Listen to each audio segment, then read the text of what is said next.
heb ik Kishan Hira staan. Hij is een van de beste Nagara-spelers van Nederland. We hebben hem al vaak in het programma gehad, maar nooit eerder hebben we de kans gekregen om te interviewen. Welkom. Dankjewel. Wil je wat vertellen over Nagara? Wat houdt dat in? Nagara. Nou, Nagara is een instrument wat jullie zo zullen zien. Dat is een instrument dat 5000 jaar al bestaat. Het is afkomstig uit India. Nagara's zijn twee trommels. Een grote basstrommel en een kleine scherpe trommel met scherpe tonen. Die gespeeld worden met twee stokken. Ja, op een ritme waarop wordt gedanst. Zoals in het Nederlands boerendans. Wij noemen het dan Ahirwa Kinach. Dat wordt gedanst en er wordt ook gezongen. Dat is birha. Dat noemen ze birha. En dat doe ik al rond ongeveer 4 jaar. Het trok me aan omdat ik zelf danste eerst. Ik danste toen met mijn vader en een andere Nagara-speler. En ja, zo trok het mij aan om ook te spelen. Hoe oud was je toen hiermee begon? Ik was toen rond 16, 17 jaar. Heeft Nagara ook een religieuze achtergrond? Jawel, zeker. Nagara, dat zoals vroeger werd gebruikt om evenementen zoals Holi, Holika Dahan, Diwali, Shivratri, verschillende religieuze feesten aan te kondigen om te noemen.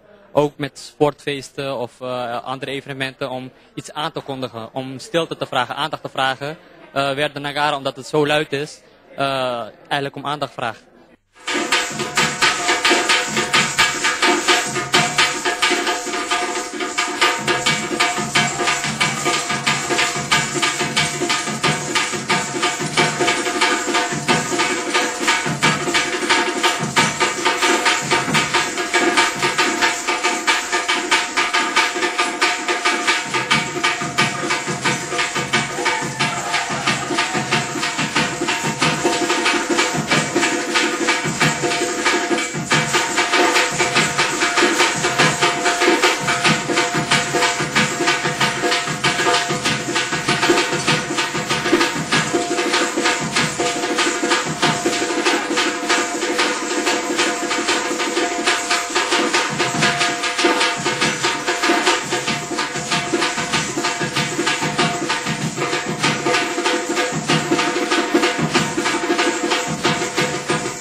Je doet iets samen met je vader. Wat doe je met je vader?